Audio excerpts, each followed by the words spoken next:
What's going on, everybody? What's going on? Troy Rawlings here. Welcome to another exciting episode of Meet the. Today we're talking to this is a homeboy, home man. Yes, sir. Some people don't like the boy talk, but he's from Baltimore, Maryland, like myself. Went to Poly High School, graduated from the University of Maryland, and engineering degree. And for some cockamamie reason, wanted to go into this wonderful world of entertainment, but made his mark tremendously. We're going to talk about that. And you see his Alpha jacket on. He's an Alpha as well. Alpha fraternity. Proud. We don't date these things, but Founders Day just rolled around. So congrats. It did. I'm representing Founders Day. I'm representing Poly. I'm a walking billboard today. It's walking day.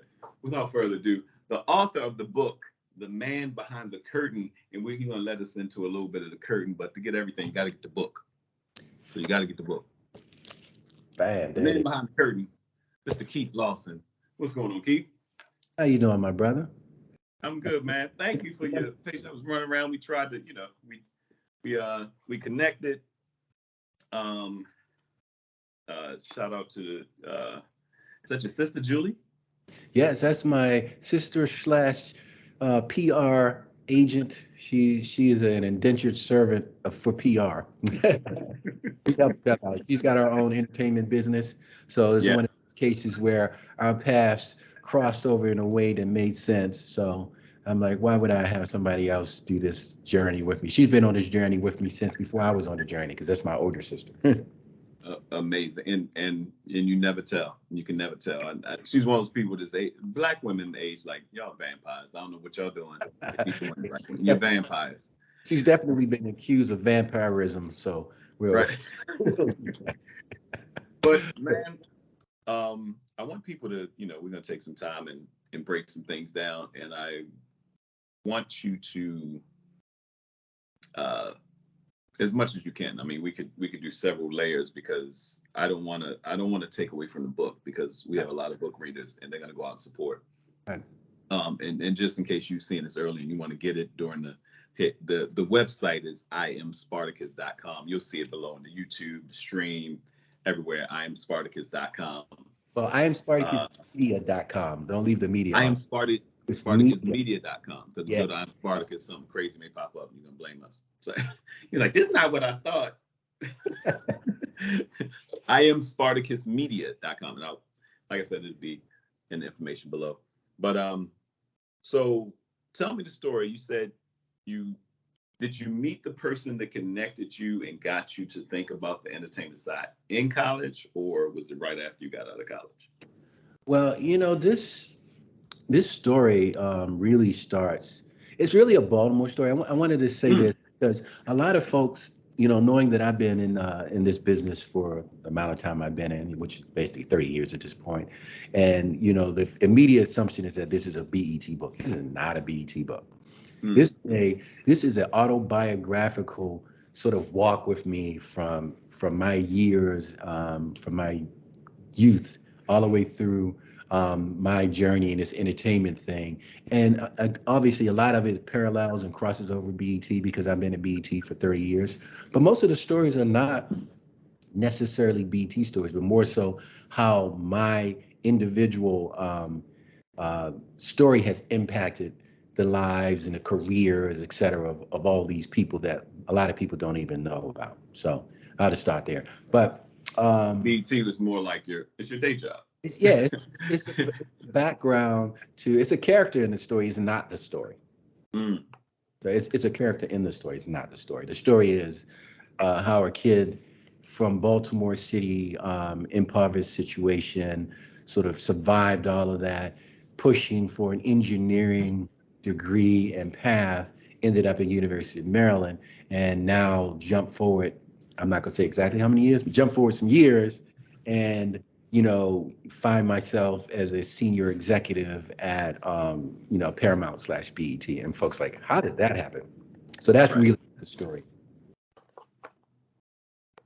So let's get underway with it. Let's when did you get Well, kind of, when did you get bit by the bug? What was it about? It's kind of like people say hip hop. When did you first fall in love with hip hop? You know, But it's it was, because but you for asked a you, question earlier and I didn't actually answer it because you said when did it happen, and these two things can work together. So, um, what I found over the course of my my life and my career is that you can think you know what your purpose and point is in life, and you push toward that thing, and a lot of times what you'll find out is what you're pushing toward isn't actually what you're meant to do. Like, how many people do you know went to college for one thing and have never done that thing? Like, I know so many people went to college for whatever thing, and folks who were in engineering school with me, probably 10%, 15% of those actually are engineers, and the other ones are doing other things, ministry, bar owners, restaurant, motivational speakers, all of these things. So with me, I was always on a STEM path. I was good in math, I was good in science, i.e. the poly thing, which I ended up in poly. I was always that kid who could, help you with your homework. So um, I ask Keith. yeah, yeah. You Oh, like, always invited to the house. They know, the parents know if Keith is coming over. It's like, oh, you about to work on. Oh, good, good. exactly, exactly. I Um, know. I escaped some of the pitfalls of living in a rough neighborhood by, folks going, well, hold on, the bullies would come over and I tutored them. So, they don't want to pick on me. They want to get their homework done. So, And they make sure nobody else pick on you too. exactly. No, no, no, So not they now. would clear a path. I mean, there are definitely times growing up in Baltimore where I walked through a situation that could have been negative, dangerous, etc. And they go, hold on for a second. Yo, go on, young blood, get on through here. Like, he going places. So they would escort me through. In the same way that a lot of you find a lot of folks who you will almost adopt a hot basketball player or athlete. They go, this cat's gonna be out here. So we're gonna adopt him, we're gonna put our arms around him and shield him from some things. Yeah. So so that was sort of what my youth was like, going through that situation. I was head down, eyes on the prize, which was, this stuff that I'm stop on the journey is not the destination. So where I'm at is not where I'm going to be, et cetera, et cetera, et cetera. So, but what I realized is, well, first of all, Baltimore has a rich musical heritage. A lot of people don't know that. And I touched on a little bit in the book about the doo-wop scene in Baltimore and all of this stuff, and a lot of things like that were happening around me that I wasn't paying attention to at the time. My dad was a singer, right? Mm. So my dad was a singer, and unfortunately, I never got to see him sing or perform because by the time I was born, he had to put his career on hold to raise his family. And so that affected him in a way that I didn't understand until adulthood. And that was some of the stuff that I got to unpack in telling the story, is that when you have something that you're sort of put here to do, it is incumbent upon you to do that thing, whatever that is, because everybody's got a role, and there's a plan that the universe lays out. Whatever you believe in, there is a point to everybody, Right. and the minute you figure out what that point is, your life is different. And I always say, it's a quote that I use in a book that came from I think Mark Twain said it the first time I read it. He said something like, um, the two most important days in your life are the day you're born and the day you find out why. So Yeah. it sounds simple, but it's really, really powerful. And a lot of that really landed on me. I mean, I thought about it over time, but it really landed on me during COVID when everything changed. It's like you thinking you got a certain way things have to happen, and you got a long time to get to these things that you're going to get to. And then when COVID happened and everything had to stop and we didn't know how we were going to do whatever, you had to start figuring things out.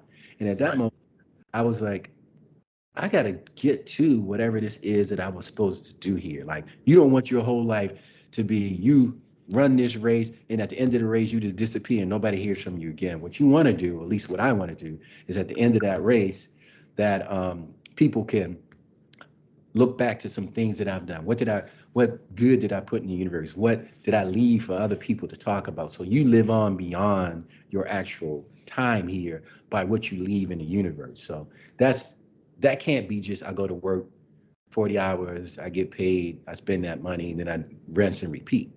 So as I started to think about that, I'm like, what else is there that I'm supposed to do? Because the whole time I thought I was gonna be in engineering, there were all these things about music and entertainment that were tugging at me, pulling at me, and I never paid attention to them because I had what a lot of, you grew up in Baltimore. A lot of folks have a very small vision of what's available in life.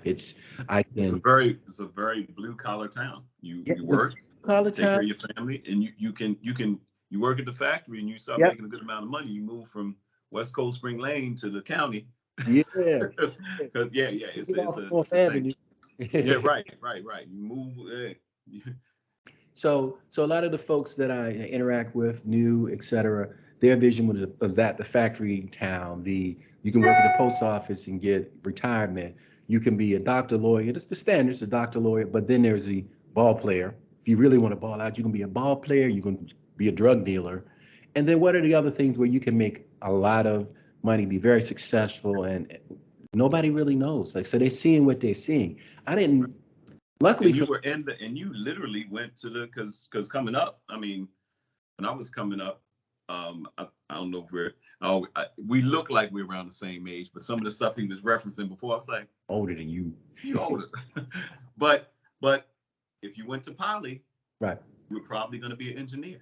Exactly. 90% of the people I know that went to Poly are engineers, right? Some of them were working in Saudi Arabia, and I know Black guys from Poly that are working around the world in the engineering field, doing well. Right. Yeah. One of my good friends who I mentioned in the book, Kerry Wisniewski, I just saw him in a news thing. He's one of the people in the forefront of space travel. He's working on a space. I'm like, my God, this Most dude. people don't even know that. I was from Baltimore, went to yeah. Mm-hmm. And you see that, and you did the path. Yeah. So, but you didn't know your father's a singer. I don't know what groups he met. Doo-wop, and yeah, Baltimore. I think the reason I'm so into jazz and producing jazz shows and festivals and stuff like that is because of meeting Cab Calloway's daughter. Wow. Cab Calloway, UB Blake, Billie Mm-hmm. Holiday. Yep. We have a rich history. Duke Ellington right down in DC, and we have a rich history of arts. Yep. Around the board in Baltimore. But like you said, you're doing your thing. It's not really making money, and you got a family. Yeah. The shift happens. Yeah. And what part of the journey of discovery here and some catharsis, because we had a rocky relationship with my dad, I'll just say. And I start off the book in that space. I think the second chapter is called Hide and Seek. And it's really about how my dad, after he made the decision, which, he thought he was doing the right thing for his family, which is his group was making moves and about to go on a world tour. I mean, well, a national tour at least. And my mom got pregnant. She was 19. He couldn't go on the road. And then a year later, he had 2 kids. Then he had 3 kids. We were all like a year apart. And he never got another chance to get out and do that thing, which was his real calling, which was the music business. And he became very bitter. And as a kid, all you see is your dad's always angry. And when he comes home, he's been out. Cheer. No, he ain't sitting in his chair. He go out and have a couple drinks, come home, ring the bell. He's got keys, but he would just lean on the bell. And we would be at home, playing around, playing games with my mom or whatever. And my dad would come home and when we knew he came and leaned on the bell, we would just disperse because you're like, he's in a mood, or he's had a couple. He's gonna come in, and he was like a tornado when he came in. So, for us, that's why that chapter called Hide and Seek, whatever game we were playing turned into hide and seek when he came home unregulated. So we just go hide, act like we were asleep, whatever. And he would just be, and basically all of his frustration, all of his anger, all of his everything about what you can imagine about a life that you think you're supposed to be living and you're not living. And he's seeing people out here, performing and doing stuff. He's like, I was better than that guy. I had a chance to do this and I can't do it. Now I got a barbershop. So he was not happy. He was frustrated. He was angry, and he had nowhere to place it. And it ended up being, a hard lifestyle for a wife and, at that point, 4 kids, right? And we eventually had to just make a decision to get out of there. My mom was like, no, we out. So, I mean, it goes in a lot more depth from that. But basically from, probably like 6 or so, my mom just one day we packed us up and we moved. And we never lived with our father again. They never actually got divorced, but we never lived with our dad again. It was just whenever he would find out where we were, we had to go somewhere else. We were like playing hide and seek. We were hiding from my dad for years. So, all right, so don't give him too much. Don't give him too much of that, because that's a whole. That's you a got whole. me about to write a book. That's that right there, brother. But, You unpacked, mhm. and for me, just to tell you how that part of the testimonial side of your story, just like I started this because I wanted to get my chops up Right. to host some stuff on TV, September 2019. Right. It turned into, but I always loved, because everyone has a story. Right. I'm glad you told that part of your background, because somebody's listening, and we're in the time where therapy is sexy. Yeah. Yeah. Mental health is sexy. Shout out to mylegacyhouse.org and all the places that deal with mental health. But at that time, and your dad didn't just, I don't know if he owned a barbershop or he worked in a barbershop. So at that time, he still went into something entrepreneurial that post-slavery was making Black folks millionaires. So he went into something and was a trade and had a business. But being a master barber myself, and owned a barbershop before I started my entertainment company. That's so crazy. We got so many parallels. In Baltimore, I remember that you become the therapist behind the chair. Yeah. But when you start having those stories, I've sat and talked to people who were bitter, and people come in, man, this brother, woo, they sit in, woo, this brother could play. Oh man, this brother could. Woo, the master barber I apprenticed under, Marvelous Marvin, was a jazz musician. Yeah. So. So let me pause. When does this hit? When do you realize that my father isn't some mean monster? He didn't do. You heard it, but at the time you're hearing it, you feel like sometimes. How can you not feel like you're the reason that your father didn't pursue his dreams?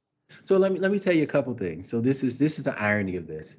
My father's barbershop, when he opened it, was on Pennsylvania Avenue, which is right by the Royal Theater and where all this action. I started cutting on Wrightstown and Lynbrook. I was right up. Yeah, I know exactly what you're talking about. But which shop was it? I can't remember what the name of it was. I remember a sign that said Lawson's Barbershop that's in the book, but I don't think that was the actual shine. Yeah. But the point of that is he was in the heart of the arts district. So for somebody who was supposed to be a singer and traveling the world and doing all this stuff, to be in his barbershop, looking out his window every day, right across from the Royal Theater, and seeing Cab Calloway and all those folks flowing in and out, and that lifestyle that was a lifestyle that he envied, right? So that's how it just wore on him over time. So for me, we didn't have that much of a relationship from the time we left until probably high school-ish, when I started to have a more mature, some maturity set in, and I was able to sort of think about things outside of my dad just mean to me. It was like, you know what? This has got to be really hard for somebody who wants to do this thing, and they knew this what they were here to do, and they didn't get to do it. And here's a sad story. My dad died at 38. So let that sit for a minute. So when I was about to graduate, I was in 11th grade when my dad died. We had just started to reconnect because I started just reaching out to him on my own, just to establish my own, post not being a kid hiding under the covers, but a adult type relationship, and started to see like, wow, he's really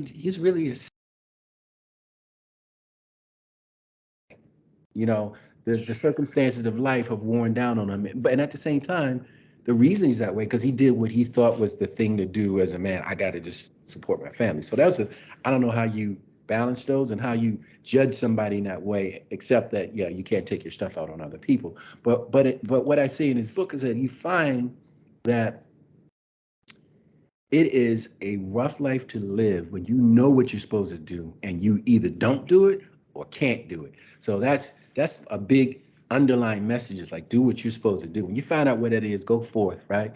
You know, you got to pay bills, but you got to figure out a way to push forward. And a lot of times it's the creative stuff. So I talk about that. I talk about my cousins who were in this group called We Three, which was a big thing when we were growing up. And we would go and see them and they were singing, performing and on the radio. So that was happening. So my dad to We Three. And then by the time I got to University of Maryland, I met a few people that actually helped me, and this is where the real entertainment, me actually embracing and starting to see it happen, because I was in engineering still, but I'd be studying for a thermodynamics exam and then waiting for my buddy Charles. Wait. We ain't gonna let you just slide past, because I'm the type of person that I'll keep a little book anytime I hear a word that, if y'all see me writing and looking down sometime, it's just because he drops a jewel or a bar. But I'm about to write down thermodynamics. But you're gonna take a second for us folk that didn't go to college and break down what is thermodynamics. Well, you know, thermodynamics is it's a cross between physics and math, and it's sort of a study of how heat and energies work. So if you're thinking about you know nuclear reactors and stuff, that's built off of a lot of theories of thermodynamics. Nuclear subs, thermodynamics. You have to figure out how to turn energy into weapons and whatever. So see how I just but I'm thinking heat and energy, coffee. No, nuclear. We talking about nuclear and submarine. Okay, go ahead. Yeah. Right. Yeah. I'm sorry, I digress. So the point of that is, I wrote down thermodynamics. Poly actually has thermodynamics in, I think maybe it was 12th grade. 11th, 12th grade, we're doing thermodynamics. Thermodynamics, electricity, multivariable calculus.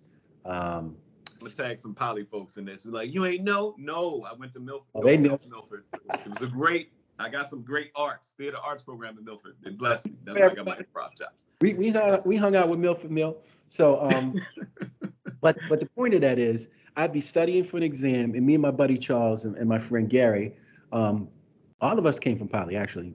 Charles was chemical engineering, Gary was electrical engineering. He's still an engineer, and I was mechanical engineering.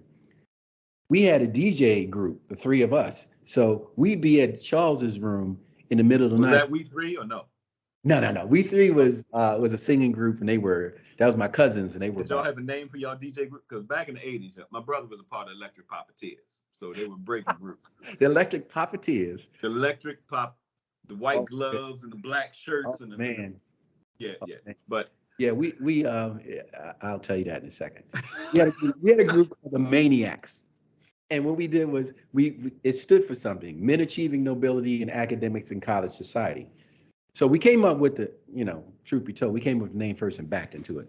But in order to do parties and stuff at the University of Maryland, you had to have a charter, you had to be an official organization with a purpose and all of that. So we had to write a charter, create an organization, and all this, and a purpose in order to be able to give parties. So we wanted parties, but we had to do some community service. We had to have a point. We created this thing saying that we would be the alternative to folks who wanted some sort of social interaction, but didn't want to be in a fraternity per se. I never thought I'd be in a fraternity. That ended up happening, but it happened organically. But the point is, we would be studying and taking turns, because this was when you had to make your mixed tapes with cassette tapes. So like, all right, Charles, you got an hour and a half to make a 60-minute tape, because if you messed up, you had to start over. Yeah, start over. So we waiting for Charles to do his tape. He get finished, and then all right, man, you've been on for an hour and a half. Let me get on and make my tape. So we were taking turns. All of us doing engineering, making tapes. Charles actually is still a DJ. Sir Charles Dixon. He actually started the mix show at WPGC in DC. He's the first person to do mix, and now he's still in the music business. So we're doing these things in our spare time that we didn't think had any chance of being something we would do for a career. So right.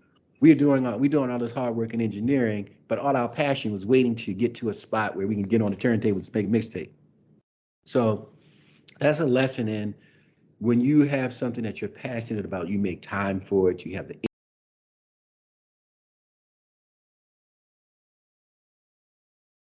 engineering exam. That would have been so much harder, because that wasn't little did I know that wasn't where my passion was. I was feeling the creative passions that made me feel good about getting through the week. Like, oh, on Friday we're gonna go make some tapes. We're gonna have a party. We're gonna go dance against these other guys from New York.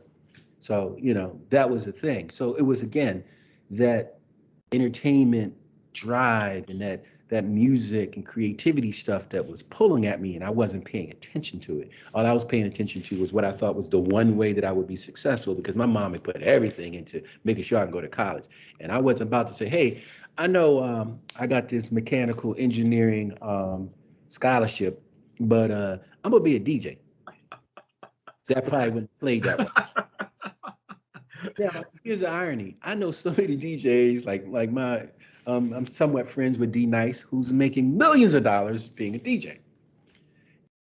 So whatever that thing is, when you figure out the way that you can put your time and energies and your passion into something you're passionate about, the rest of it, seems to take care of itself. I always say, listen, I mean, obviously, if you got to pay bills, you got to pay bills. If you got to get a part-time job while you're doing this thing until it takes off, do what you got to do. But don't abandon your passion. You're never going to, looking at my dad, and this is, as I said, going through the book. And when I went back to the stories and I had to retell them, I had to think about them as an adult for things that happened to me as a child. And it really was cathartic because I had to clear out a whole bunch of stuff. I'm like, wow, that must have been really rough to have to make that decision. I don't know if I could have done it. It's one of those things where my father passed away in 2010. Mm-hmm. Now he wasn't 38. He was. Now I think about where my parents. I was born. My parents were 28. Mm-hmm. So by the time they're 38, 10. By the time I was 14, they were gone. I was living by myself pretty much. Wow. But it was because of the things that they went through. But I got a chance before my father passed away to interview him like this for 2 hours, but in person. At the Veterans Hospital, he was still coherent. He was good. He died from leukemia, so it wasn't long. Had I not done it when I did it, I wouldn't have had a chance to. But talking to him, like, man, he's just really a good dude. And right. He was always happy, suffered from depression for years. I just thought he worked and went to sleep. But a lot of those things, and he would always say, man, you're doing what I wanted to do. And he would say, I'm like, you wanted to act? He was just saying, you're doing it. Right. He was just saying, you're actually doing something you love. Right. He worked at Thompson Steel. He was bartending over here. But my father wanted to, he was a phenomenal artist, fine artist. He could sing one of those cats on the corner. Wow. You know what I'm saying? Like, and there's a scripture that says, hope deferred maketh the heart sick. One of the translations says, a dream deferred causes death. And this seems like, when we talked before, we really didn't get into this. This seems like the message. Are y'all getting this message? This is the overwhelming message to, I've heard it in my spirit before. When I was doing something, he was like, you're going to get another job. You might as well make it a full-time job. It's like, I heard it when I was in my barbershop sitting there. And do you want to cut hair for the rest of your life? It's like, no, you better get started. I was 28. Right. And I think about that. And it was like, I tell people I moved to California at 32, not 22. Right. So let's jump. I Tarantino a little bit, so I want to jump a little bit. Right. Okay. So you have this bug. What are you doing by the time you get to, I'll let you tell it, but by the time you get to the point where this gentleman comes to you, I forgot the gentleman's name. This gentleman comes to you and says, hey, because obviously he sees something in you that says, I think you can help over here. Your mind and dependability seems like the thing that people were seeing in you to me. Because when I look at people and say, hey, what do you think about this?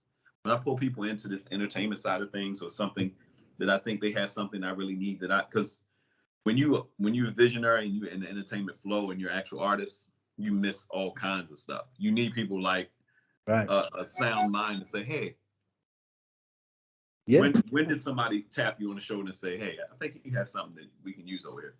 Yeah, so I mentioned, and there's an entire chapter, well, actually a couple chapters, but one specific chapter dedicated to my good friend, Billy Woodruff. So Billy Woodruff, Billy is, He's a director in Hollywood now. He's directed Empire and Star and Black Lightning, and he did the couple of those barbershop movies, and he did Honey and Honey 2 and some Vampire Diaries and all of those things. But the point of it is, when I met him at Maryland, we were both students, and he was just a small cat. He used to look like Prince. Everybody used to call him, like, look at him, he looks like Prince. He was a little guy. He had the hair down. Yeah.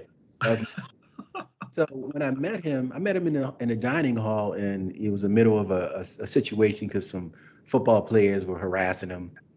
And this guy is feisty. He's a feisty little dude. He's like, he's only like 5'9", but he would hit you with a brick in a minute. So yeah. So this 6'8" football player was harassing him, and decided he was gonna jump up and like jump in front of him in line after he had been harassing him. And I was behind him. And I knew them because at that point, I was playing basketball. I had found some athletic prowess, and I was playing. They kind of knew me, and I had a little bit of sway with the football players. And he jumped in front of, and Billy was about to hit him in the back of his head with a tray. That's right. Hey, don't do that. And then when I did that, he spun around like he was about to hit me. I guess he thought I was one of them too. I was like, whoa, whoa, whoa, calm down, Tiger. We good. I'm sorry, like he's just being stupid. Like he's, OB is just a big goofball. The guy ended up playing in the league for a couple of years. He was good, but he was just, trying to make his friends laugh and being stupid. And when we met, and I was like, bro, calm it down for a minute. And we ended up becoming friends. And one of the first things I remember him saying to me was that I asked him what was his major, whatever. He said cultural anthropology. And I said, what the hell is that? A study of people. But what he said was he had a broader thought, which is that was a space that was an empty lane that I can get a scholarship to get here. I was smart enough to get a scholarship to get here so they can pay for my school, but I'm going to be a star. I just need to get close to them. I'm going to BET. I was like, really? Okay. That sounds funny. That's real, that's real ambitious of you. So he wasn't from Maryland. Where was he from? He was from Richmond. He's from Richmond. Oh, okay. Oh, so DMV. He's still from DMV. Yeah. So he needed to get closer, and he had dreams. He didn't know exactly what they were. He knew he wanted to do something creative. He was in like a band in high school. He was the lead, of course. But he was just a visionary. He's like, I'm gonna be a star. And I said, oh, that's real broad. And what I realized in that moment is that even though he didn't know how he was gonna do it, it was more important he had clarity of what he wanted to do. Because a lot of times you get so caught up with the how that you forget about the what. So I'm like, you can't. Say it again. You can't. Huh? You get so caught again. A lot of times you get caught up with so much with the how that you forget about the what. So for him, I was like, he's like, you can't eat an elephant in one bite. You got to just little steps at a time, one bite at a time. If you look at the whole elephant, you're never going to get started because you're like, it's too big a thing to accomplish.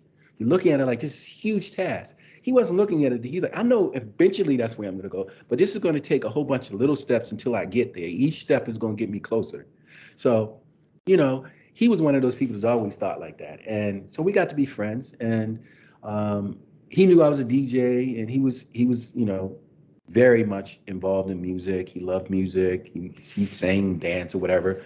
But he also knew that I had that engineering side, the logic side, and the ability to, deal with numbers and so forth. So once he actually started doing music videos, he wasn't at BET yet. He got an internship at BET without having any of the classes that he was supposed to have to get an internship. And he got there and started working and bringing up ideas and stuff. And then they kept asking him for his paperwork. And he's like, I'll get that to you next month. And then really, after a couple months, after making himself invaluable, they're like, where are your papers? He's like, you know what, never mind, I'll just quit. They go, no, whoa, don't do that. Tell you what, how about we hire you as a PA and worry about that. So he kept making himself, invaluable and making inroads. And for us, starting at BET, when I started at BET after he did, we didn't know what we were doing. Let's just be honest. Like, we were a group of young, excited, imaginative, creative folks that had no TV background, and we would just figure it out as we go. And one of the benefits, and the one thing that I mentioned about Bob Johnson, who started BET, is Bob did something. As much as a lot of people hated on Bob because they said he sold out by selling the network. But what Bob was a businessman. He wasn't an entertainment guy. He wasn't a TV guy. He was in government. and regulations, et cetera. He saw the development of the whole cable industry before a lot of people saw it. He goes, this is going to be a big thing, and there's no lane for African Americans to be a part of this, and I'm going to be that lane. So he's like, I can make a business and open this up, and I'm a businessman. I'm trying to make money. So that was his goal to create. Most people don't realize the person who was one of his first major investor was the guy that owned TCI Cable. Yeah. Yeah. And he talks about that. I sat in a meeting when he at an NAACP meeting, he was talking about it, and this after he sold BT, nothing but white guys on the front row in suits. And he was talking, and he said, he asked the guy at TCI, he was like, I'll give you, he wanted a certain amount of the company. He was like going for 500,000. He said, how about I give you 500,000 for 20% of the company? He was like, yes. Bob was like, he could have said, I'll give you 500,000 for 80% of the company. He was like, yes. Still, yeah. And he said, as years went along, he asked the guy later on, he said, why didn't you ask for more money or more percentage? Right. He said, I knew you work harder for yourself than you would for me. That's so brilliant. And again, listen, my relationship with Bob is fine. I got to say, he has gave me the ability to create a life for me, myself, my family. My wife I actually met my wife at BET. She when she left BET, she was an executive vice president. So she did well. I wasn't a VP yet. I was a young producer trying to come along. But the point of this is, he created a network. We had this ability to come in and try stuff. So Billy was one of those people early on trying things. He created shows. He created a show called This Week in Black Entertainment. He did some other stuff. He started forming these relationships, and out of those relationships, started building trust with certain celebrities. And one of those was En Vogue, when they were coming out. He did a video press kit for them. He did a piece on his show, and then they asked the label if he could do their music video. Now, he's still a young guy in his 20s. The label like, I don't know about that. We got a lot. Video? Let me see his other video. Like you said, to get experience, you need the job, and yeah. So, but what he ended up getting was like, when he didn't give him the music video. The video ended up being Hold On, which is one of the biggest hits. But they allowed him to do the video press kit, so he got to do interviews and intercut and whatever. So when the album was releasing, so he created this lane where he started getting work from labels when they were trying to launch new artists. Hire him, he shoot interviews and cut it with parts of their videos and tell their story, so they have a video press kit. They used to do that quite a bit. And that's how we ended up in a lane that was a little bit bigger than BET. So he's at BET, he started to do these press kits, and then he got a chance to do a music video for which one? He did some small ones. And then how I got involved was we were still friends. I was at a engineering consulting firm.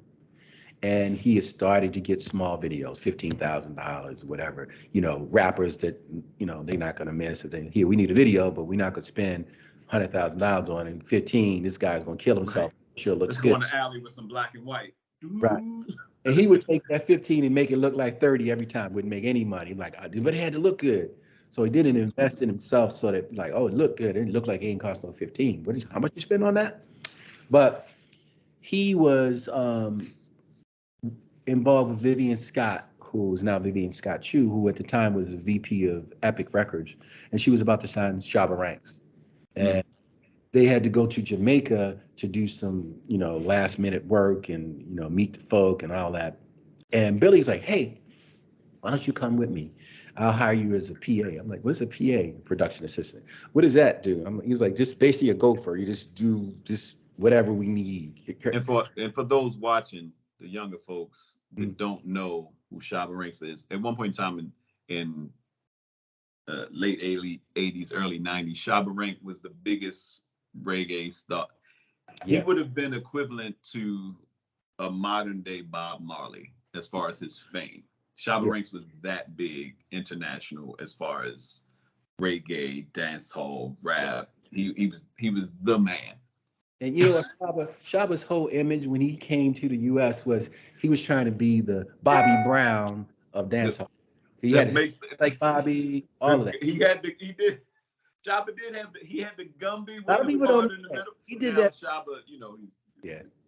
for what? You That he know, did that shirt because open. he was all Bobby.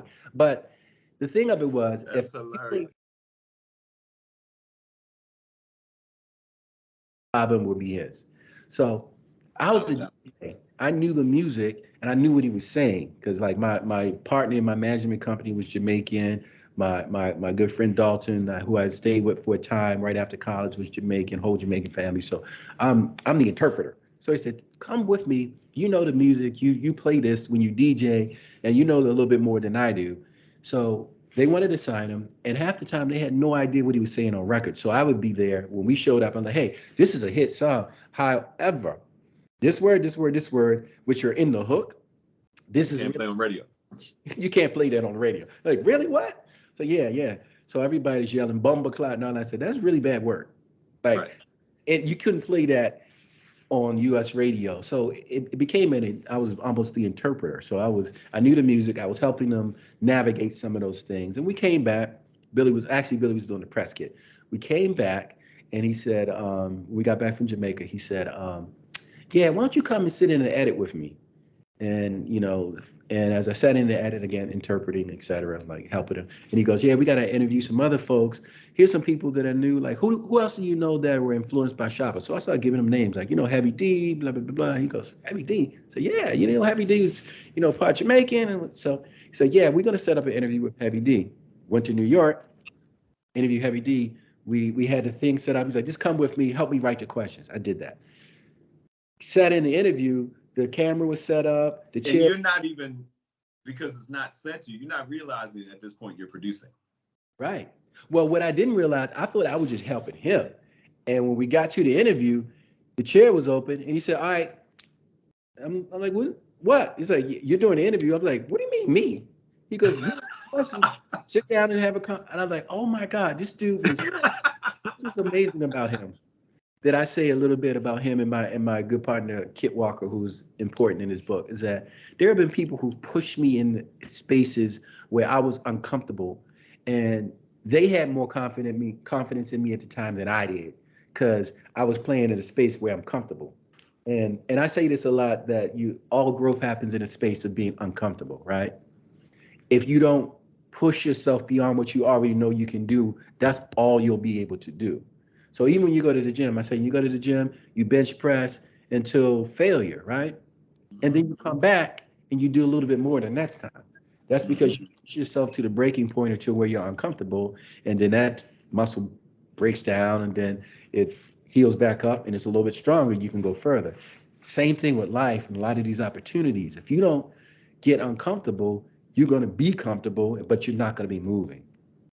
So even when you're growing, right? Think about when you're growing. I started getting tall, my joints were hurting. Why? Because I was uncomfortable, because I was growing. Right. So he pushed me in this space. I wasn't trying to do an interview. Like, I was actually fairly shy. I did a whole reinvention going to college, but I was shy. I was the guy with, the STEM guy. I had glasses with tape on them and pocket protectors with pencils in. No, I wasn't the guy to be out front. No. So he put me in his chair to interview Heavy D. That was my first time sitting in the chair, first time doing an interview. Had no idea what I was doing. Because, all right, you wrote all the questions. Why did you write the questions that you wrote? Because I knew something about them. I had researched it. So that was part of the PA stuff. I did research. I wrote the questions. That's the prep. And now you're sitting in the chair. You're actually conducting this interview. So I did it. It was uncomfortable. It ended up being great because Heavy was an amazing guy and it's super easy to talk to. He's like, just have a conversation. You're not even on camera. I'm like, oh, that's true. So I would talk. He would answer. Boom, boom, boom.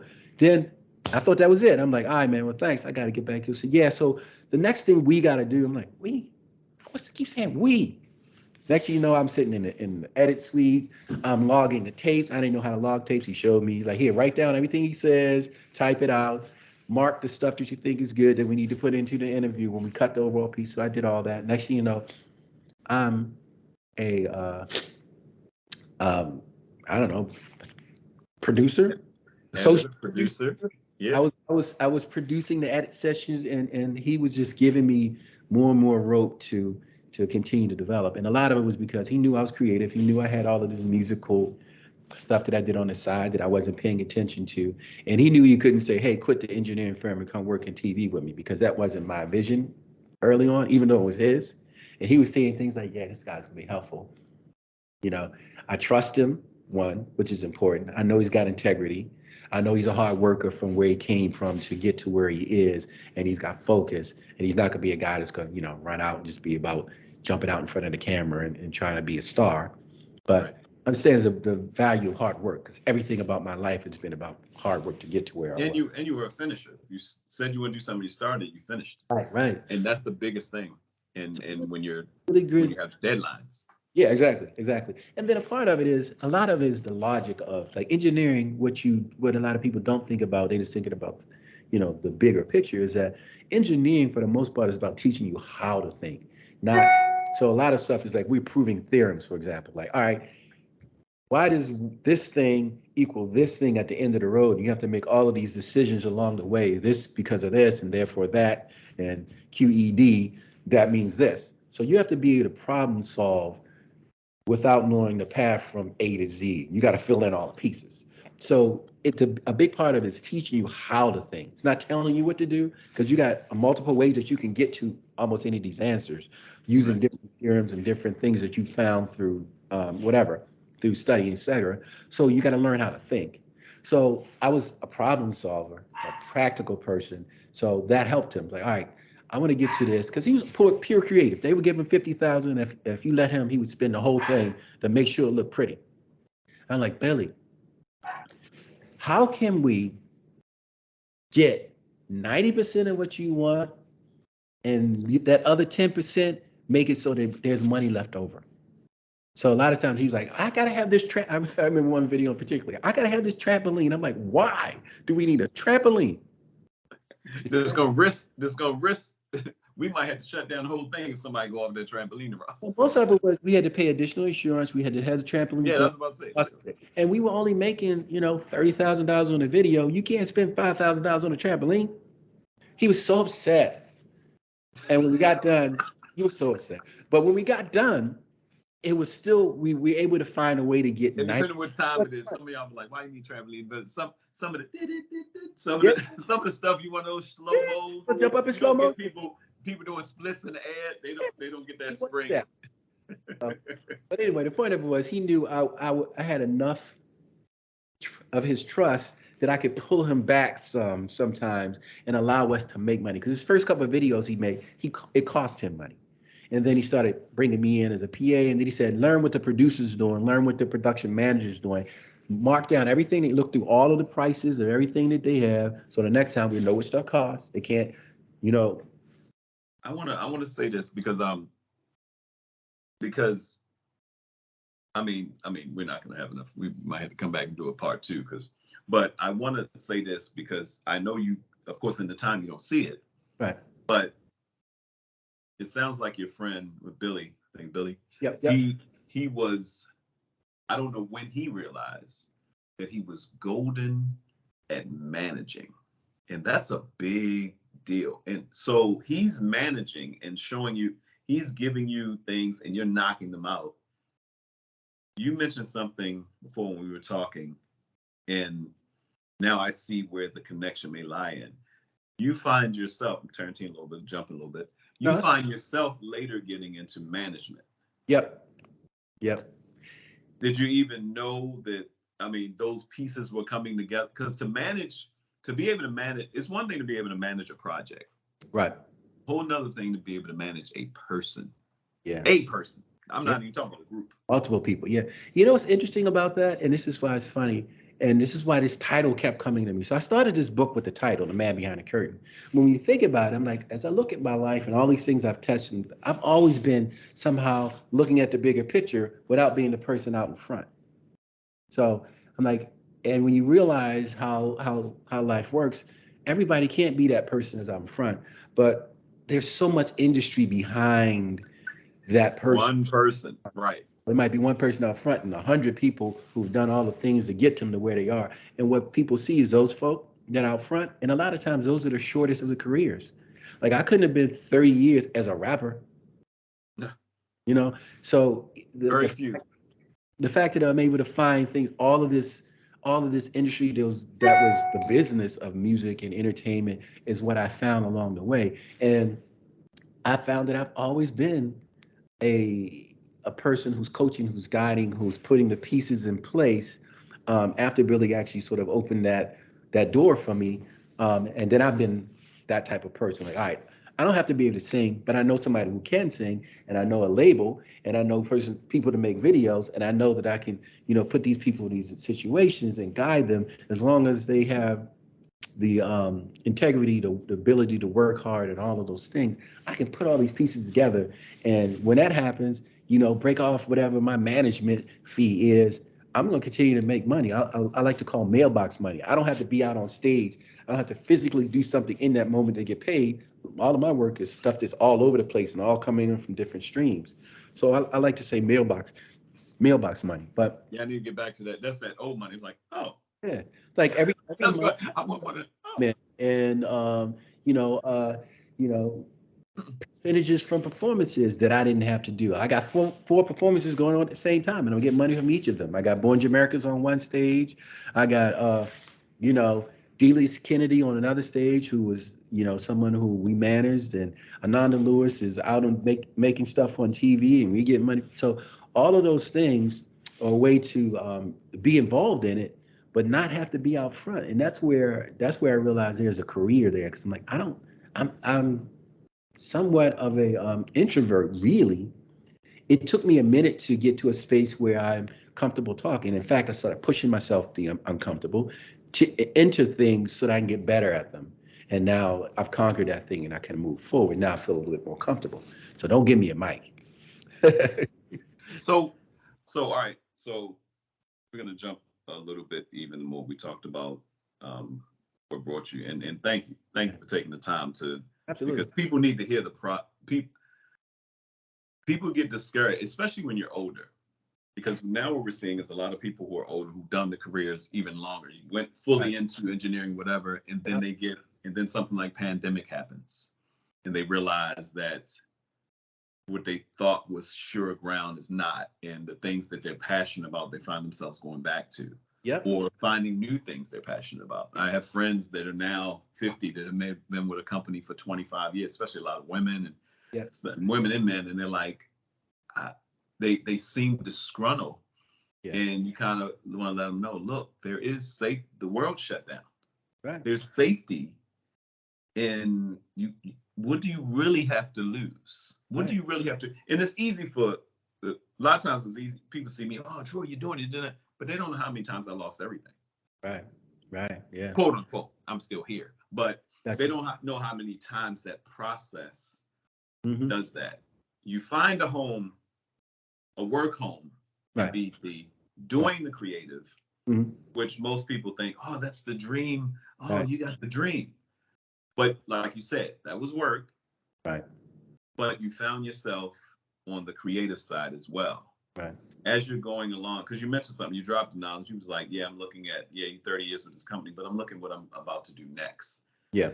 How do you to the people that out there that's listening, because you have to get the book. You're not going to get everything in this one interview. Yeah, you're not going to we're going to be over an hour, but you have to.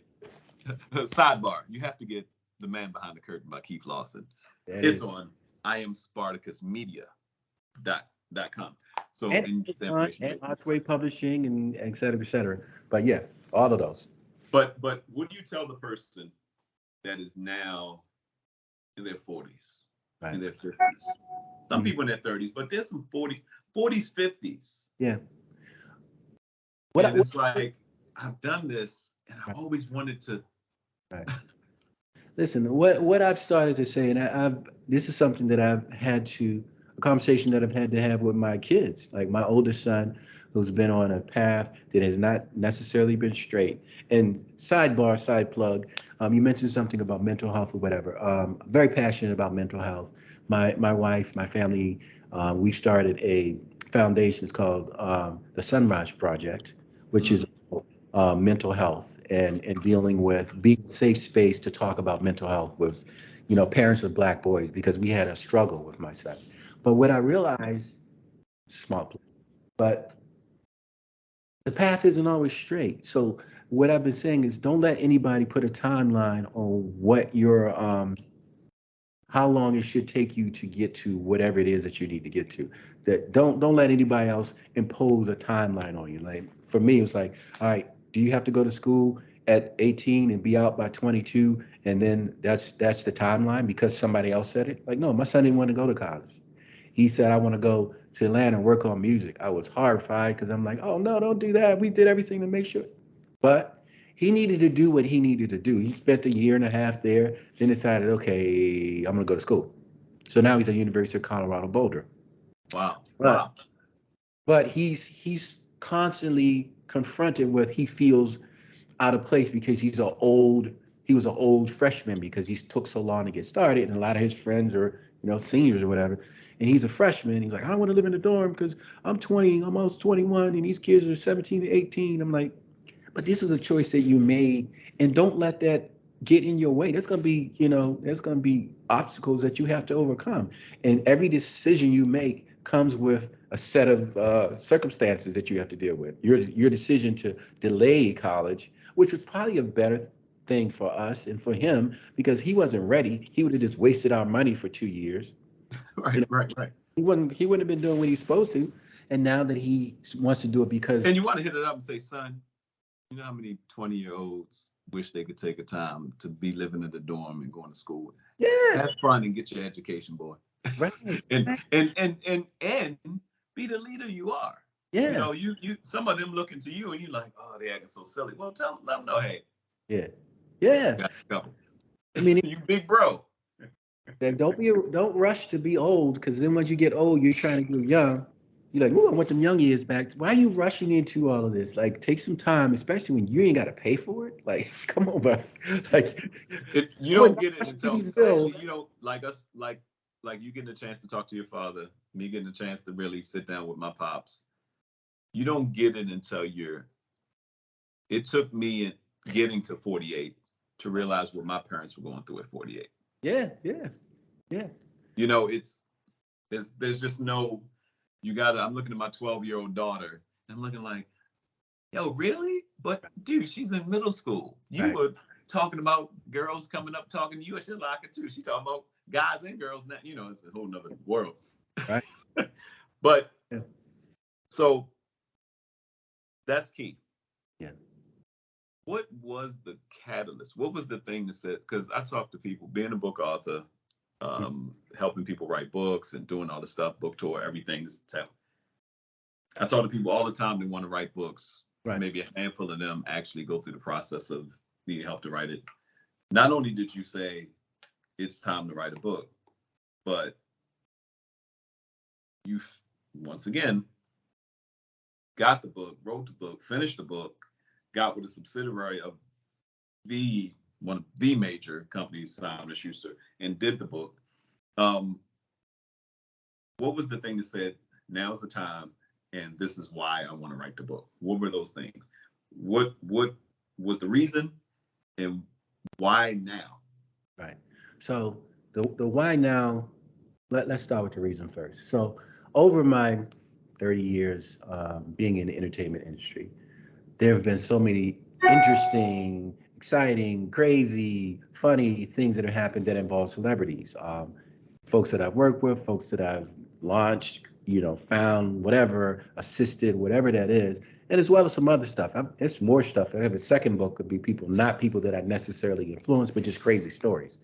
But folks always say, oh my God, that's so crazy, or that's so funny, or that's so interesting. You should write a book. And I always say, yeah, I'm gonna do that one of these days, right? So that was a thing that was ongoing. COVID hit, and during COVID, I think I mentioned this, but not in this interview, that at the beginning of COVID, I lost my mom, right? Who's major to me, like the main reason that my wife and I were able to really delve into our careers in a way that we did, because she was always the constant for our kids. She was there with them. She helped raise them, all of that. So when I needed to travel, go to the BET Awards or the Soul Train Awards or Hip Hop Awards or, Image Awards, or go shoot something with this person or that person, I knew the kids were good if I'm gone for a couple of days and my mom's there. But lost her and had a moment where I'm like, how how do I get beyond this moment, and how much time do I have? Because it was really sudden and like boom, one day and then done. Not an illness that trailed or none of that. It was just like Mm. one day you can wake up and the next day it's all over. So I'm like, all of these things that I have on deck that I've been saying I'm going to get to at some point. At some point, someday has to turn into 2 day. So during COVID, I'm like, well, let's just change this from someday to 2 day and just get started. And start in some way, small, large, just get started. Take some steps. Sometimes you're gonna go sideways. Sometimes you gotta go sideways and go forward. But just start taking some steps. So I started looking at things that I wanted to do. Like I I took French in high school for 4 years. I got it. I got 4 straight years of A's. In fact, one year I got 100 on my report card, and I had to argue with the teacher because I got 100 on every test, every quiz, every homework, and I did extra credit. I'm like, how can you give me? She wanted to give me a 99. I'm like, why would I get a 99? I got 100 on every single thing. She's like, because it's not like it's never perfect. I'm like, but if you just base it on the grading, I got 100 on everything. Why should you take a point away from me? I was a nerd. 99, 100. But also she couldn't say Yeah, because you're black. Because she you're black. yeah, You never know. and it was 2 columns. She squeezed that 100 in. I remember being on the bus riding, showing people. They're like, "Show me your report card. Show them." And like, and it was 100. And like, how would you get 100 squeezing it? But the point of it was, I had all these years of French, and I couldn't speak French. My vocabulary was dope. Like my vocabulary was amazing. I could conjugate verbs and all of that stuff. But in terms of the teacher was not of French descent, like an American that spoke French, and so the oral part was missing. So during COVID, I'm like, all this French vocabulary I know, but I can't really have a conversation. And you So had never been to France. we went to France, me, my wife, and the kids a couple years ago, and my kids kept saying, "My dad can speak French," and I'm going, Oh, and they started fast, would just freak me. I mean, my brain would just shut down. But what I realized is a lot of it is this fear of failure. It's like I don't want to sound stupid, so I'm not going to say it, even if it's slightly off, and have them correct me. I feel stupid, so I wouldn't do anything. So it was like, it's a word for what I used to call it, analysis paralysis. So I'm thinking so hard about it that I do nothing. So I'm like, you know what? I'm gonna go back and start taking French on Duolingo. So I took Duolingo. I conversationally speak French now. Good. So I went back. What is it called? Duolingo. It's an app that you can just learn speak French. So I went on, polished up my I had French. 4 years of Spanish, and I'm always around Spanish folks. And You can do it in Spanish too. I should have done Spanish because I would have had more use for it. Because everybody's, and they told us for years. Remember, for years, you're gonna need it. We didn't know because we didn't know what they were doing. We didn't know that they were. Right. But that's who formed Los Angeles. Mexicans of African descent. Yeah. My frat brothers call me Big Brother Soundbite because I can speak little pieces of this enough to make you think I can speak a language, and then they'll start talking fast. I go, whoa, that's all I got. So I can speak a little bit of Swahili, a little bit of Spanish, a little bit of French, a little bit of Portuguese. I had a couple more that I had some phrases. Any Mandarin in there? Some Haitian. A couple of I can say hello and thank you in Mandarin. Some Haitian patois, some Jamaican patois, enough to make you think I know. And if you start talking fast, I'm like, I'm tapping out. But I was able to go during that time, like learn some Spanish. I went back and took some marketing courses because I found that my job, Paramount, was paying for, me to take additional courses. So I took these additional courses. My wife falls asleep at about 9:46 every night. I say 46 because it's really nice. She sits on the couch. She calls herself watching TV with me or the boys. She'll fall asleep, take a nap, and then about 10:30 she'll wake up and go to bed. I'm like, why don't you just go to bed? No, I'm spending time. I'm like, okay, take a nap before bed. I'm right here with y'all. I'm right here. Yep, exactly. So don't turn the channel, per people. No. I'm watching that. I was exactly. So about 10:30, it's bedtime for my kids because they're both swimmers and they had to get up and swim and be at practice at 4:30 in the morning. So they're off to bed. She's off to bed, and about 10:30, I go, oh, let me work on this thing. So I pull up my app, or I was at University of Maryland Global Campus and started taking a course. I'm like, because I said, when will I have time to do this? Well, what I realized is over the course of COVID, it's like you find time to do stuff that you want to do. So, there's a professor that did this experiment with us where he had a jar, and he said he had a whole bunch of balls of different sizes. He goes, all right, put as much as you can put in there. So you take the big balls, you put them in there, and it fill up to the top. You go, is that it? Like, that's all you can fit in there? So, just all right, we'll take these little balls and put them in. Then they start falling in between the big balls. Like, is that it? Like, yeah, obviously can't fit anything else. So, all right, we'll take this sand, pour that in there. And the sand fills it. And then is that it? Like, yes, clearly. And then take this water, pour that in there. So it all found its way. And every time you think that's it for your capacity, there's usually more you can get to if you organize it a certain way. So organize a certain way, right? So I was spending nights and nights. I was doing Duolingo. I've got like 2 years straight of 10 minutes a day French every day, 2 years straight. I took 30 credits at University of Maryland Global Campus while still working at BET, full-time senior vice president, running a team of 20, 30 people, traveling, still trying to do all the stuff with my kids. So I was like, you got time if you figure it out. So I started together. So that's the part of it. And then with the book thing, knowing that I wanted to do it at some point, what happened was my good friend and barber, Wes, who I've been going to for probably well over 20 years. And we talking barber because it's interesting. So all these things tie together. Wes is that barbershop. And coming from people that come from a place that even if it's New York and you see the big city, oh, Baltimore, I heard about this, that. It's small townism. So most people don't see it as that. But Baltimore is really a small town. And it's a small blue collar town. So anybody that identifies with that, Baltimore is not really a big place. No. Anywhere you go, and you've traveled the world a bit, so you see that people are the same wherever you go. So yeah, So getting back to Wes. So Wes, sitting in Wes's shop is always an experience. It's always something crazy. Wes tells crazy stories, and I'm always in there laughing. My kids love to go. Can we go see Mr. West? Because they know you're gonna say something crazy, and we'll be talking about it for the next 3 or 4 days. Well, sitting in Wes's chair, there was a Essence magazine and it had Ananda Lewis on the cover. Now, Ananda Lewis is a whole chapter on Ananda, but Ananda Lewis is somebody who I literally discovered on the campus of University at Howard University.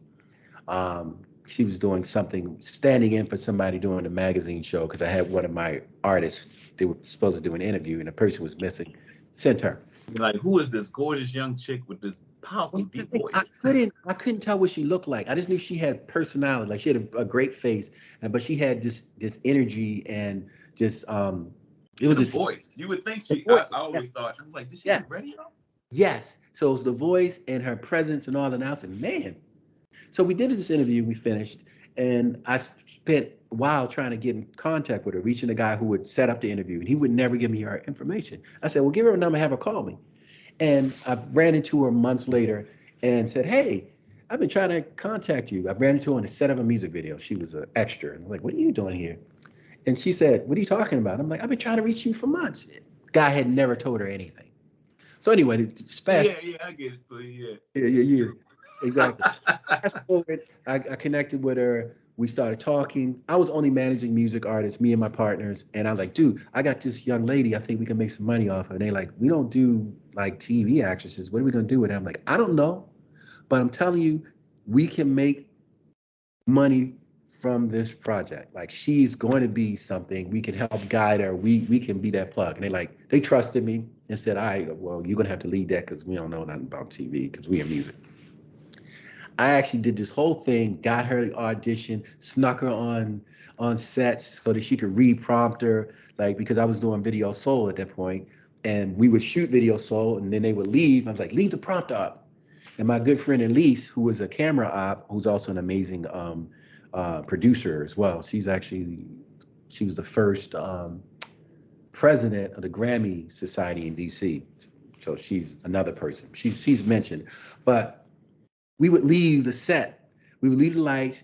She would come in and get on one camera. I'll leave the prompter up. I'll go sit down and run prompter and have her sit on sets and then read. And we would make tapes, and then I go back and edit them, try to make a demo. So I did everything from find her to bring her on, give her prompter reading, cut the demo, made the demo, try to get her auditions, couldn't get them, put her in an audition for the show called Screen Scene, which I knew she wouldn't get because they wanted somebody older, but just to get the experience. And then Angela Stribling, or who's yeah, the sister that got Screen Scene? Yeah. Dribbling. And then my friend Danita Harris, who's also a Terp, came from Maryland, but she auditioned for that. But she was only 18. Knew she wasn't gonna get it. She looked like a baby, but I wanted her to experience that. And then when Teen Summit had auditions, I'm like, ooh, this is gonna be the thing. And they had only people that they had curated and invited. So it was a lot of celebrities, a lot of rappers. Most Def came in. Before he was Most Def, he was on the Cosby Mystery. So he came in looking like an old man. He had on a suit. It was too big. I was like, why are you dressed like that? He was good. He was dry. The kids were like, he's so dry. So Right. How old is he? He's so old. but we had this whole posse, which was like young kids. But anyway, the point of that is, did everything audition. They're like, no, this is only invitation only. This is a big job. It has to be something. No. Well, during the audition, like going into a lunch period, everybody had like 30 minutes. Going into a lunch period, somebody didn't show up. So they had 30 minutes, then a lunch period, and then it was another 30 minutes before the next person. So you got a whole hour. Let me just put her in the chair. Like, what you got to lose? You already got the people here. So me behind the curtain, pushing her out there. She came out on stage, and I remember that moment going, oh, she gonna kill this. The kids loved her. I mean, the kids were like, oh my, they were just, she connected immediately. She was close enough to their age. She was cute. They were like, oh my God, they ate up. And she went out there and destroyed it. Like she did. The interview was, everything was good. And afterwards, okay, yeah, well, we have to bring her back in with some other people. They made me bring her back a couple times. And then they finally said, all right, fine. And then they put Dejour out there with her because Dejour had connection to the show. They needed a story, but she clearly destroyed everybody, all the celebs they brought in, everything. All right, so brought her in, got her her contract. We negotiated it. It wasn't a lot of money. Me and my partner John said, we can't take our money out of this because she's gonna be broke, living in Southeast DC. So this is what we'll do. The first year, we're not gonna take our money out of her agreement. We're gonna book her for stuff outside of Teen Summit, and we'll build her so that, you know, when we come back a year from now, we have to go. She's gonna be undeniable, and they're gonna have to pay her. Or they're gonna need to pay her. So we, you know, thought of it as an investment and did that. This woman, I picked up Essence magazine, and it said, "Hey, how'd you get your start in TV?" And she said, "Well, a friend of mine told me about an audition at BET. I went in, I did the auditions, and the rest, as they say, is history." Not one mention of me at all. Wes was sitting there when I was reading. He goes, "Hey, that's your girl?" And I said, yeah, ain't that one of your people?" So he goes, "Wes, yeah." He's like, "Yeah, yeah, that's your people, right?" And I said, "Yeah, yeah." He said, "Yeah, you must really be the man behind the curtain. She didn't mention you at all." And I said, He already read it. He already read it. Yeah, check it.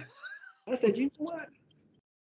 Yeah, actually true. That's actually true. I wonder how many other stories there are of people who have affected, aided, found, guided, assisted, or whatever that people don't know I had anything to do with." And I sat down after that and I counted 14 different instances, and I said, I think I got a book. So that's how I started. And then I said the starting of it was during COVID. I'm like, oh, I can get started now. Let me see how far I'll get.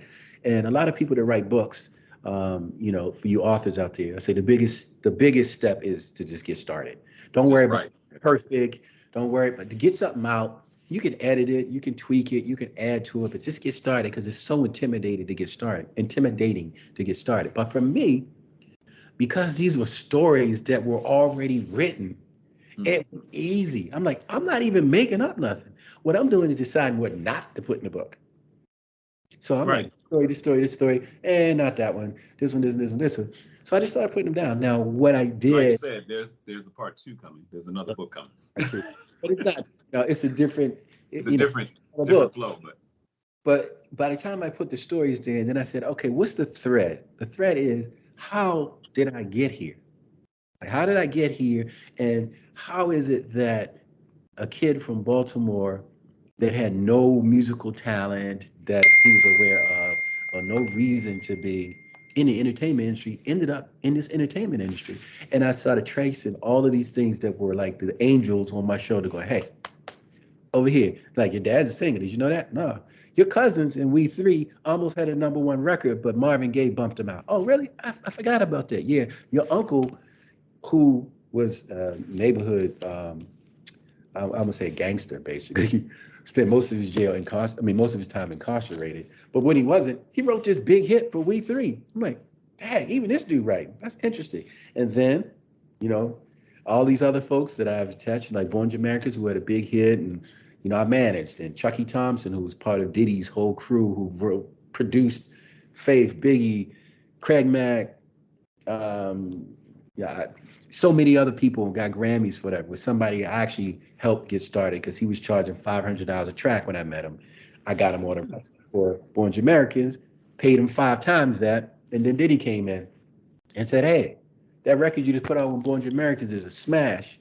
All right, you said something key with how you reading Ananda, her point on her story, and magazine, they could have edited stuff out because it was too long, or they made it simple, but whatever it was like, man, I need to tell my story, and my story is important right now. And like you said, after your mom's passing, and Lord knows that if nothing else for these people that are watching this, and it brings things to the forefront, and of course get the book, because I'm picking up my book today, bring things to the forefront for you, then the fact that life, so it may be eternal beyond this, we have an expiration date on different things. Yeah. And some people that may not be here, and some people that need what we're doing, and we might not be here. But I mentioned to you when I interviewed Kathy Hughes, and she started mentioning certain people whose careers she helped navigate. And some people are like, well, why did Kathy Hughes even have to say that? Because it's her story. Right. And for you to know how a person got to a certain level, it has to do with also the people that they helped. And so I'm glad you mentioned that, because I think about that. I was at the comedy show last night here in Los Angeles, and the sister went up. It was a birthday. She crushed it. Everybody's like, oh, she said, let me say this. And she's not a big name right now compared to some, but she was like, I called Troy back during the pandemic and said I want to do this, and this. And he coached me. He's been coaching me and guiding me the whole way. And a lot of people don't know that. Right. And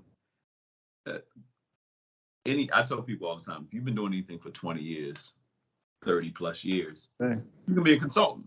Right. But when you think about the people whose lives you've helped, you've navigated and stuff, like we mentioned before, you had a hand in the music industry, and you helped with the rest in peace. You told me about Chucky Thompson. Right. Yeah. Yeah. So let me read you something off the back of the book. So it says, what do Madonna, Diddy, TLC, Shaggy, Robert Townsend, All for One, Shantae Moore, and Bruno Mars all have in common? All of them have been a part of the exciting 3-decade journey in entertainment for Keith Lawson. So that's not even all of them. That's just some of them. Now, Chucky. So where's the champagne? I ain't got no champagne. Coffee. I'm gonna pour coffee. I'll mess up the whole floor. But yeah, they'll do that. So Chucky is another cat out of this rich musical environment that is the whole DMV. Like Chucky's a DC cat. I met Chucky. He used to work on go-go music. He was dope. He was a go-go producer. But when I had my group Born Americans, which was the first real national level hit act that we managed, Jamaicans were working with Chucky, and I met Chucky. He was working out his mom's basement, and when Chucky, Jamaicans brought us in, and we were listening to some things, and we ended up getting Jamaicans signed to Delicious Vinyl for a single deal with the contingency of if it does something, we'll come back to your album deal. Chucky's charging me $500 a track, $500, and I said, okay, that's fine if you're just producing tracks for these kids around the neighborhood, but this is real now. So what I did was, once the single hit and we knew we were going to get our album deal, we immediately started working to this album. I went back to Chucky and said, we can't pay you $500 a track, Chucky.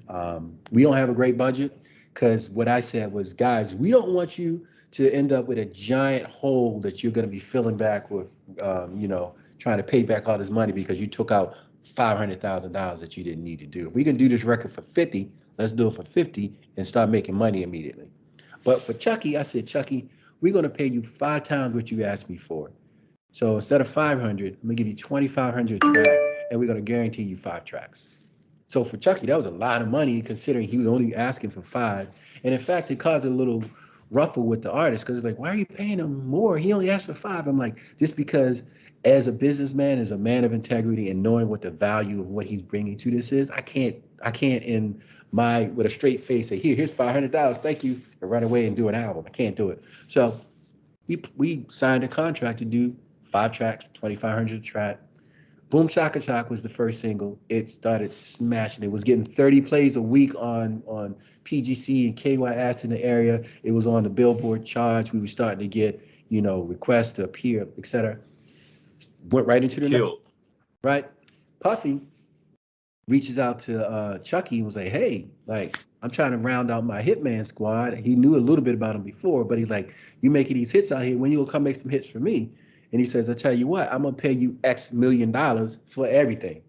Like basically your publishing, your writing, and blah, blah. And Chucky, living out his mother's basement, his girlfriend had like 3 kids that weren't his. He was helping to support.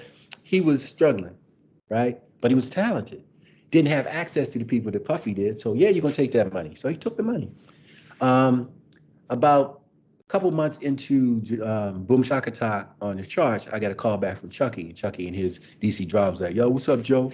I'm like, hey, Chuck. He's like, yeah. So I just signed with Puff, and Puff is saying that I should be getting X amount of dollars. He wanted like $5,000 a track plus some points and whatever. I gave him points already.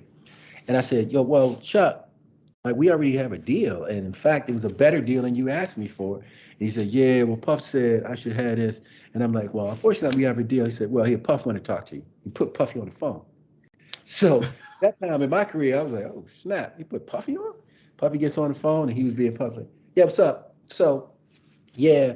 So we managing, Chucky, and his fee is going to be $5,000 a track. And basically what I said was, and I won't go through the whole thing because 30 years later or however many years later, the memory of exactly, I didn't write it all down. I ain't gonna give you the full transcript. But basically what happened was he wanted 5. I said, yeah, so that's not gonna happen. Because, I get he's talented and he's gonna do great things for you. But the deal that we made based on getting him launched and what we signed is this.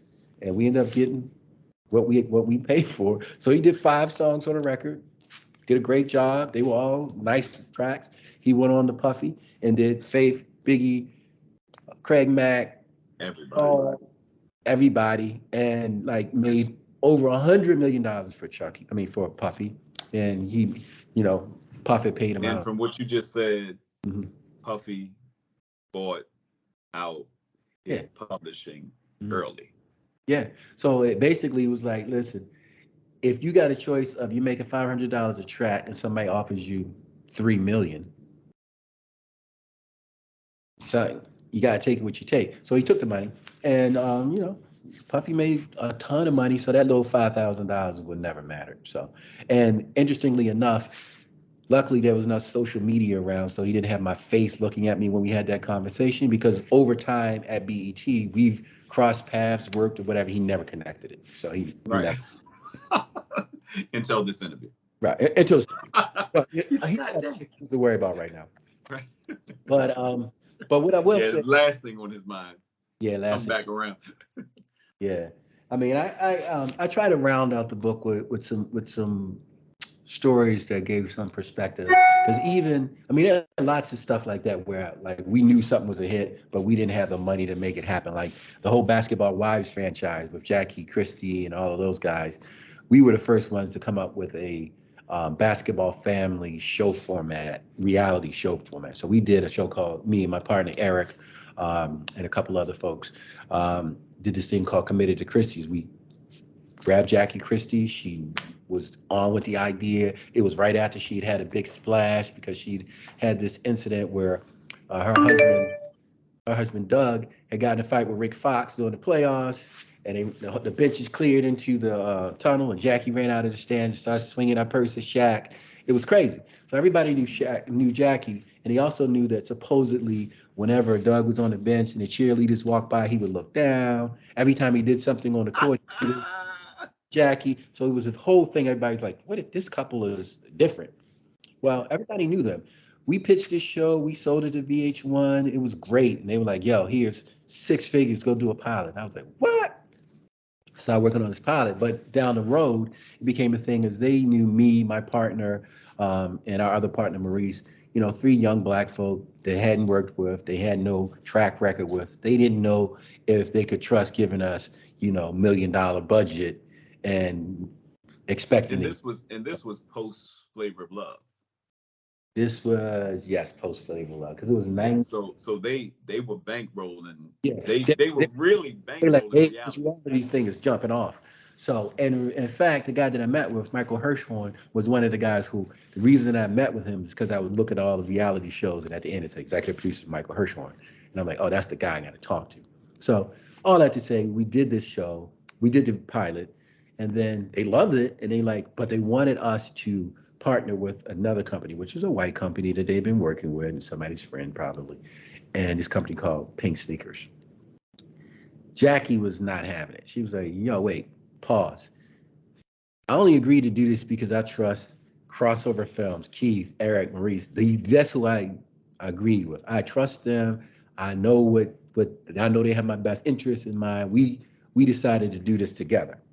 Now you try to throw this other company in here that's going to take over the production, and they're like, no, they'll still be day to day, but basically they was like, here, you just sign under these guys, and it was going to be Pink Sneakers, and we'll get a little whatever.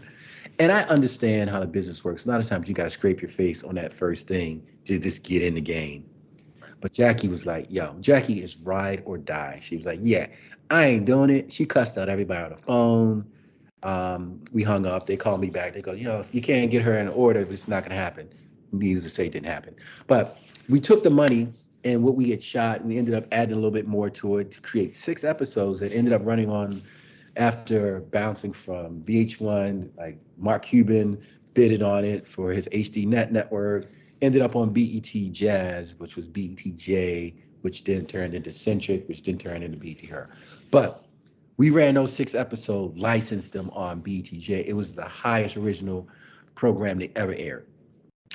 But Doug was retiring, and they didn't know if once he retired, the show would be relevant. I'm like, it's not about the basketball because the NBA is never going to give you footage. It's about the lifestyle. Well, even though they gave me a little bit of money, they still weren't going to give me more money because they were unsure of what would happen. And it didn't happen. A couple years later, Shawnee O'Neal came back. I was about to say Shaq's ex. With Shaq money and more influence and whatever, and brought in a couple of other basketball wives, and then it became the Basketball Wives, and $1 billion industry later. So, as they say, big bank take little bank. So, and people go, shouldn't you be? I'm like, nah, listen, that wasn't illegal what she did. She said, all right, they didn't believe in him doing it, but if I get in front of it and add a couple of other things, hey, so it is what it is. But if you ask Jackie right now, anybody ask Jackie, she will tell you the first Basketball Wives franchise was based on the story format that we came up with and included her. And of course, she's still in the Basketball Wives, and she's one of the more polarizing characters. She's actually in the book. She gave me a beautiful endorsement in the book too. So she's like, Keith Newby. Shout out to Jackie Christie. We communicated before, like you said, real person, touchable. Yeah. And, she ain't gonna change for nobody. Yeah. So anyway, yeah, it's been a journey, and I think it's lots of funny stuff, kind of cool stuff. It's a funny TLC story in there about me and my partner sneaking to take them to the movies. Hiding from we kidnapped them from their bodyguard and went to the movies, and people didn't believe it was them because they're like, why would they be at this movie?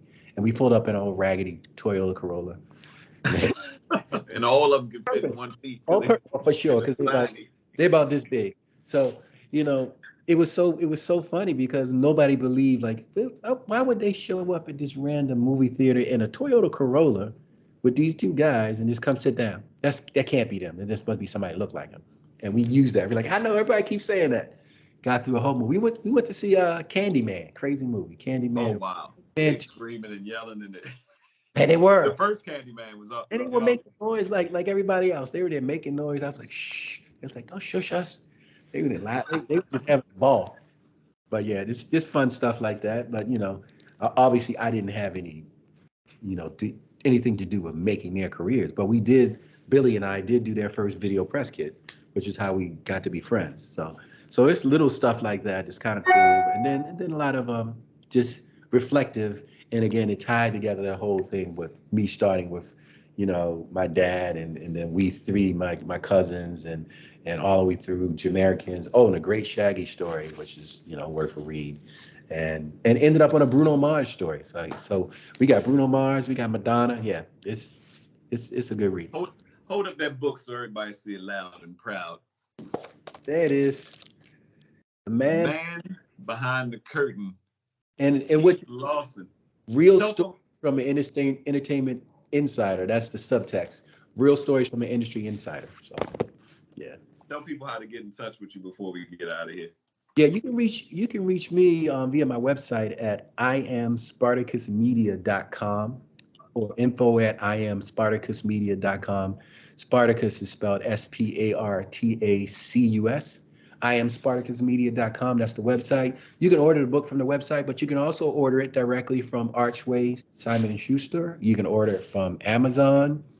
And you can go to some of the brick and mortars and pick up your copies at this point. So hopefully you'll search it out and find it. If you just type my name in on Amazon or on Archway Publishing, the title will pop up and you're good to go from there. So, go get that. It's a good read. It's inspirational, I think, and it's fun. So hopefully folks will.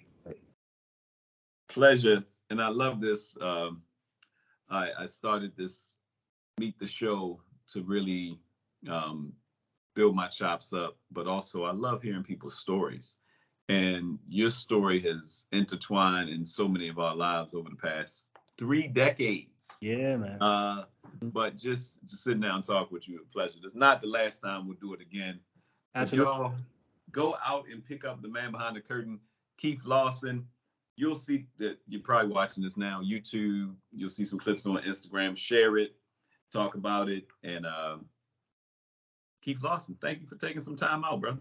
Well, I appreciate you, brother. Hope to talk to you again soon. Yes, sir. Talk to you soon. Take care, buddy.